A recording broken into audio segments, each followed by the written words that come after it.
Hello and welcome to Ask the Doc. This is a monthly show where viewers have the opportunity to ask questions of experts in Alzheimer's disease research. My name is Christian Salazar. I'm an epidemiologist at UCI Mind and a co-host of this program. UCI Mind is part of a national network of Alzheimer's disease research centers designated by the NIH, National Institutes on Aging. Now, today, we're very lucky because we're joined by Dr. Michelle McDonnell, who is a neuropsychologist for the Alzheimer's Disease Research Center. She's a licensed psychologist who received her master's degree and PhD from the Loma Linda University. Now, Dr. McDonnell completed a postdoctoral residency at Loma Linda VA Hospital, and she is currently working with us here at UCI Mind. Dr. McDonnell, thank you for joining us. Hi, thank you so much for having me. And welcome to our viewers. Now, if you're attending live on Facebook or on YouTube, you can participate in the Q&A with Dr. McDonnell by typing in your questions into the comment box that is accompanying this video. Now, to start things off, Dr. McDonnell, I want to start by asking you, what does a neuropsychologist typically do? Yeah, that is probably the most common question I get. And don't feel bad if you've never heard of a neuropsychologist. My friends, my family, they often are quite confused about what I do. It's such a unique position and specialty.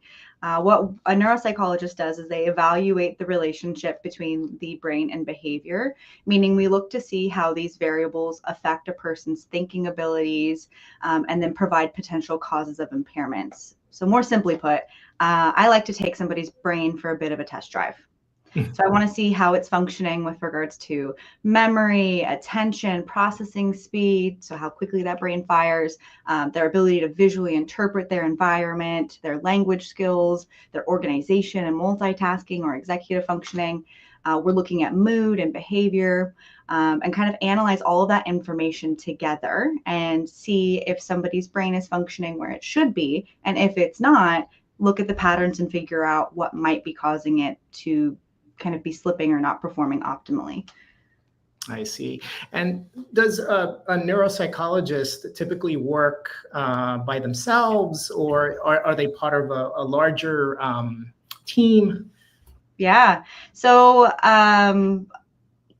in the most traditional sense, a neuropsychologist will often work independently, kind of part of a consultation service. So a provider like a primary care provider or a neurologist can submit a referral for a formal evaluation. The neuropsychologist can then evaluate the person, upload the report to medical records, and that's kind of the extent of the visit.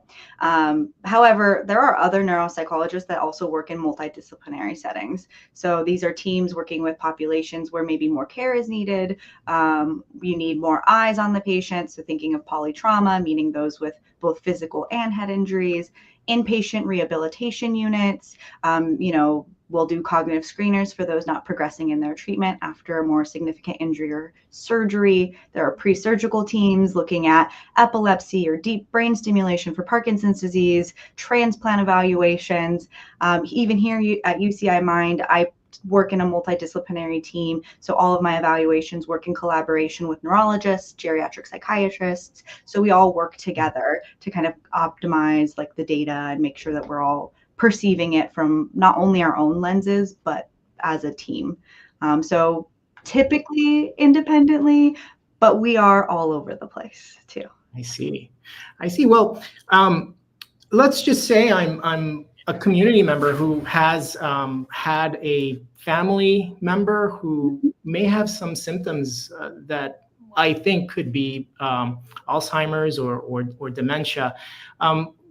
Please set the stage and tell us how someone like yourself would go about assessing a person like that. Yeah, I would like to say it's such a lengthy process, and we do quite a bit in our clinic. So when somebody is concerned about their memory process or thinking abilities, my first recommendation is always to go to your primary care provider and rule out any medical contributing factors, right? Low vitamin B12 levels, untreated sleep apnea, making sure your diabetes are well managed, checking organ levels. We want to take those things off of the table, or make sure that they're not contributing in and of themselves, right? At that point in time, after everything is looking good and those things are well managed, they can often get referred to a neuropsychologist. And we do a lot of different things. We analyze, available medical records.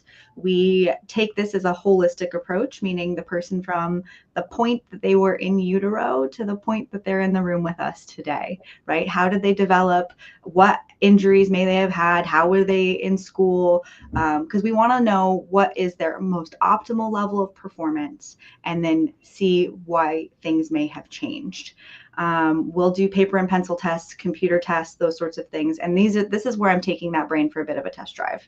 I'm looking at how their memory is functioning, how they're solving these problems, how quickly their brain can communicate with itself.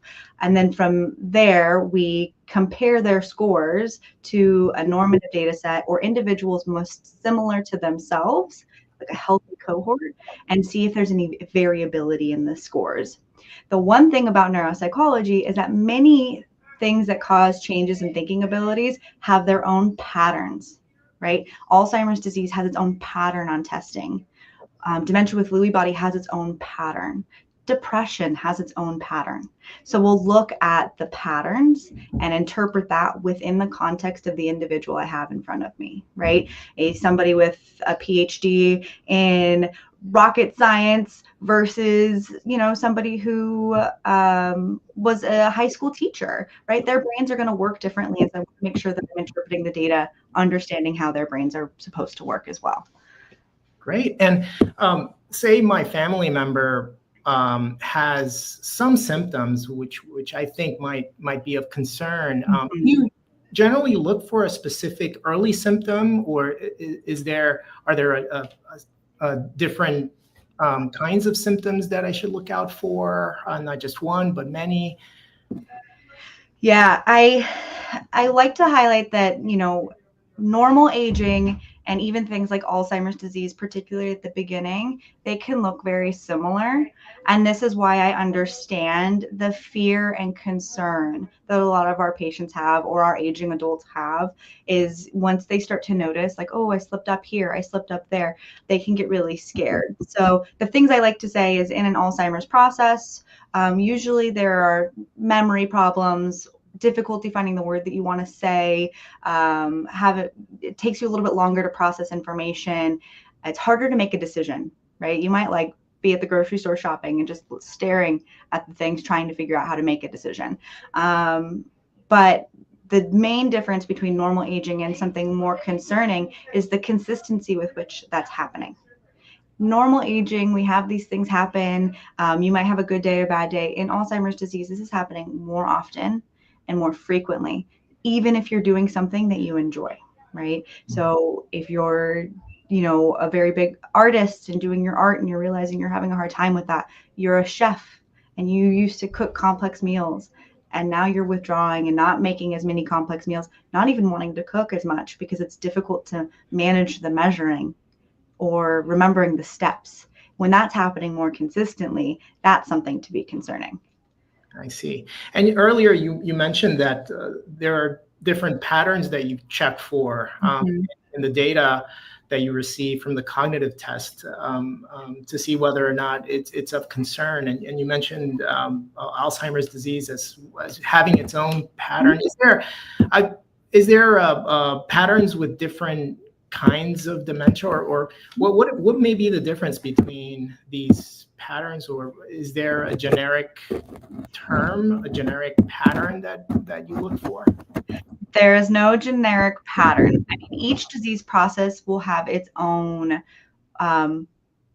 in an ideal world, if the patient read the textbook, that pattern for Alzheimer's disease will typically look the same.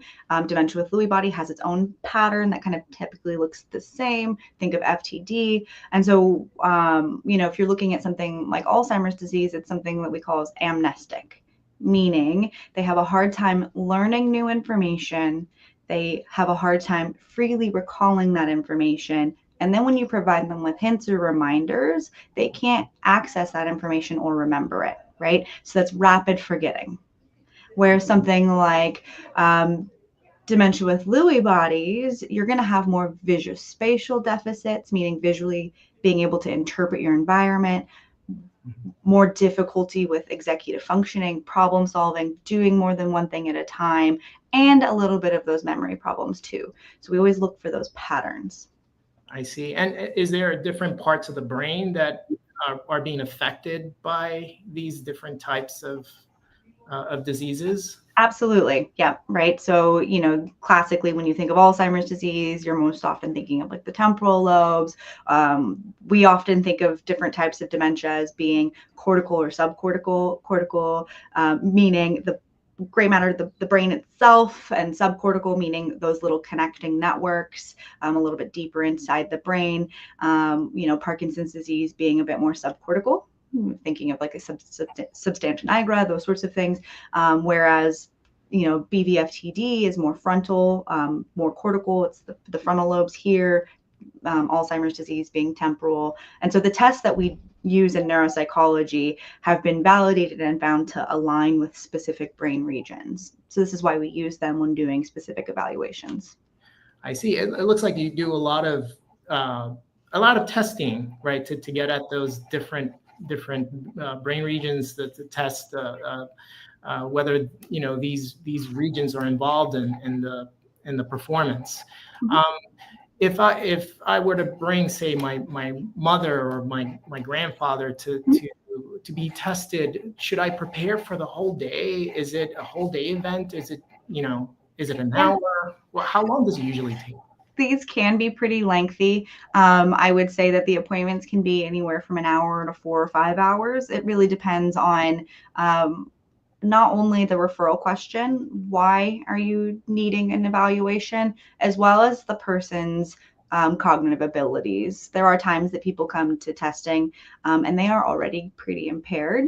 And so these tests are really, really challenging and can be very distressing emotionally. I'm not touching you. We're not poking or prodding you. But it's just really hard to be confronted with things that you struggle with. So from an emotional perspective, it can be really hard. And if those individuals are just going to perform really poorly because of where they're at in their disease process, doing the full battery is not worth, the juice isn't worth the squeeze so much. Yeah. And providing them with more connections is better. However, if somebody's a little bit earlier on in the process, we're trying to figure out what it is, what the differentials might be, those sorts of things. Maybe they're looking to do an anti-amyloid therapy, et cetera. Those appointments will be a bit longer. We'll do about an hour interview.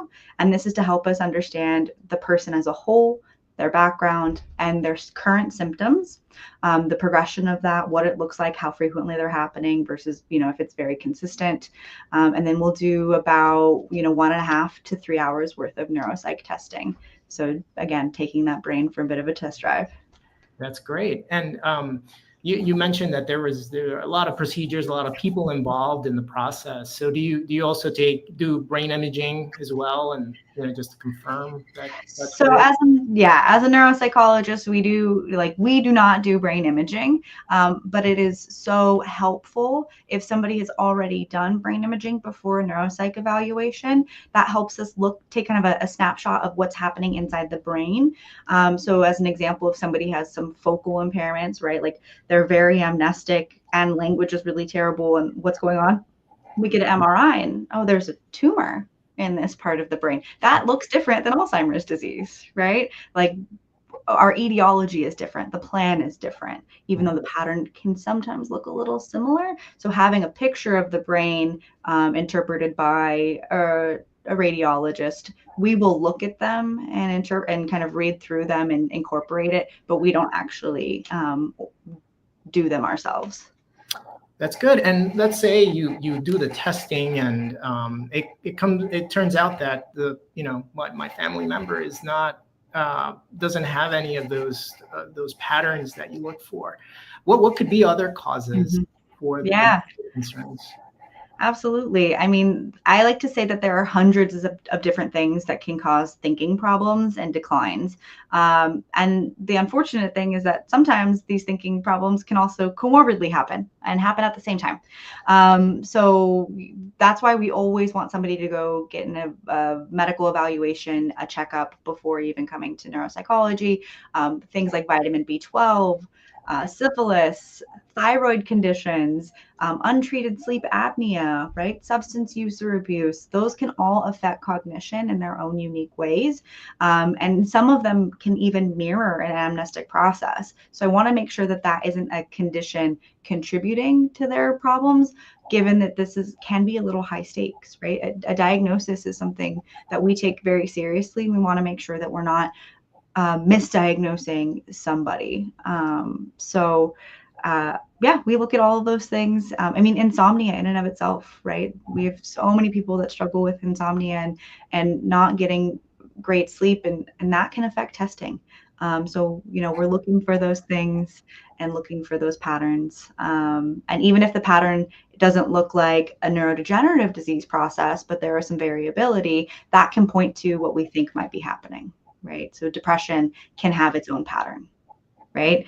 And the one thing about depression in older adults is that it can mirror a dementia process. In fact, we call it pseudo dementia because the apathy, the lack of initiative, the feeling down or blue, meaning that they're less likely to do their activities of daily living, the memory problems that can happen as part of depression, all really looks like an Alzheimer's process or a dementia process. So doing neuropsych testing in an individual like that, you can see the differences in patterns, which is somewhat lovely to be like, good news, it's not likely to be Alzheimer's disease, but let's talk about your mental health.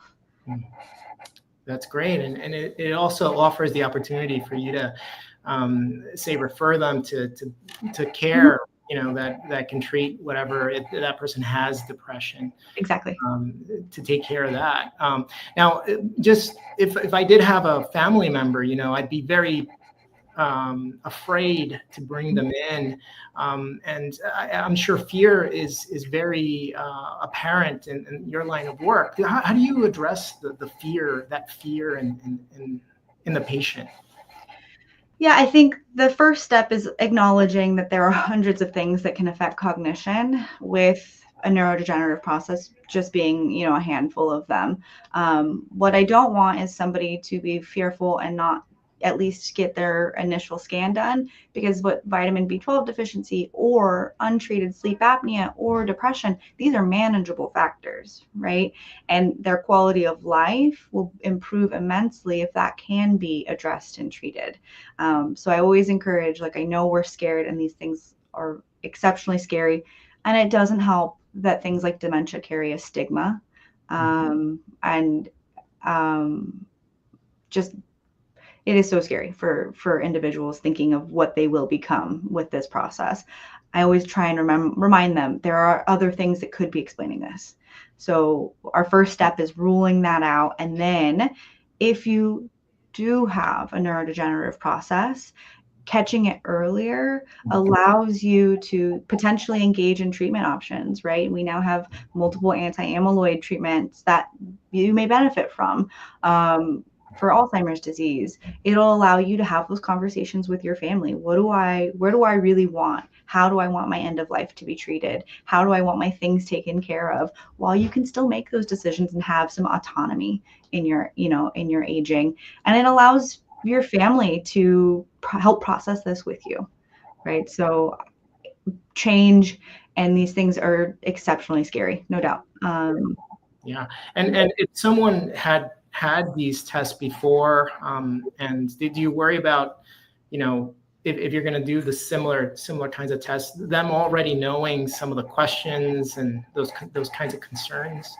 Absolutely. We're always a little worried about practice effects. That's what we call them. Some of the tests that we have alternate versions, right? So if we have one word list, the next time they come in, we'll try and select the different word list. There are some tests that don't have a whole lot of practice effect because they can be timed and they're cognitively less difficult to kind of like wrap your mind around. And then sometimes if it's, 18 months, 2 years later, that can alleviate some of the practice effect concerns. So sometimes we'll do the whole thing similar to before and keep that in the back of our mind. Sometimes that's great because when you can compare them to their previous performance, if you see any variability or change, that might have more weight or more meaning than just comparing them to the normative data set. I see. And, being a part of this process, I can imagine it's very taxing. You're taking 4 or 5 hours, for the testing. Do you typically see like one patient a day, or is your caseload kind of like once every week? How do you practice? How many patients do you see? Right. So in a standard, clinical outpatient practice, a neuropsychologist can see, depending on how long the batteries are and what they're typically doing, 1 to 2 patients in a day if they're also doing the testing portion. A lot of neuropsych practices, ours included, we have graduate students who are learning how to become neuropsychologists. So we also have technicians who are trained in this as well. So they'll do a lot of the testing while we either do like interviews, checking in, other sorts of things. If that's the case, some settings will have neuropsychologists seeing, 5 patients per day with a whole army of support staff to kind of do some of the testing. Well, that's great. You definitely need a team to get, it sounds like. Yeah. And do you encourage people to come and see a neuropsychologist before they see their PCP, or do you get referrals through the PCP? I would always recommend they go to their PCP first, only because I want to rule out medical contributing factors. I want to make sure that isn't contributing because it can muddy the water. In neuropsychology, we like to say everything is on the table unless we can eliminate it, right? And if other things haven't been eliminated, I have to kind of sit here and always think this is a contributing factor. This can explain it. And I don't want to miss something like an Alzheimer's diagnosis if it's colored by insomnia, chronic pain, untreated sleep apnea, any of those things. It really muddies the water, and I have less certainty in being able to say what it is. So I always say, try and go through your PCP first, making sure that everything else is kind of understood. Now, if you have sleep apnea and you struggle, at least I know, right? You struggle to use your CPAP machine, at least I know, and I can have that in my mind when interpreting the data, right? So PCP first, ideally. Everybody in mental health, even if you're a psychologist doing, evidence-based psychotherapy, and somebody's presenting with depression, they too will say, go to your PCP, have your lab levels ran, make sure there's nothing else contributing to this, right? So that's an important piece first. That's great. That's great. And again, being aware of these symptoms, is very important. And seeing your PCP if you have those, or you think you have those symptoms, just to rule out the kinds of other things that could be happening.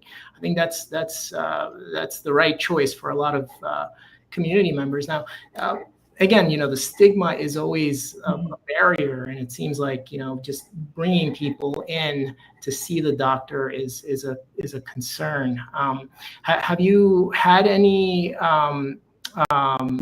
situations where you find that, it's very hard for the person to come back to get testing, or for a follow-up visit, because that person might just not want to know what's going on? Absolutely. I think that it depends also on the state that somebody's practicing in, and limits to confidentiality. So in the state of California, if somebody is determined to meet criteria for a dementia process, or any other thinking abilities that would interfere with their ability to drive safely. While I, as the neuropsychologist, am not a mandated reporter to report that to the DMV, the referring provider or their primary care provider, their neurologist, they are, and that is a risk. Not only because the diagnosis is scary and what does that mean, and they almost think of it as a death. Not add that risk of losing driving, and that is scary. Which is also why I always want people to go to the PCP first, because if I know that driving is a thing and I want to make sure that I'm not putting a diagnosis on somebody for a correctable and reversible condition or a manageable condition. So this is probably, I always tell people, this is one of the scarier appointments, and I'm usually their least favorite doctor because I put them through the ringer, and it's a hard day, and I really challenge their immediate fears, right? I have bad memory, and here I am making them do 4 or 5 different memory tests, right? So I know that I deal with a lot of unhappy responses, and I know that it's because of how scary this process is and this diagnosis is. Certainly, it could be very scary, but having you there, I'm sure it could be very reassuring as well. And just one last question for you, Dr. McDonnell. I'd like to close by asking, if I were a grad student or an undergrad who's thinking about getting into the field of neuropsychology, what would you recommend I do? Yeah, and I mean, ideally, this is coming from somebody in undergrad. That's usually the easiest transition.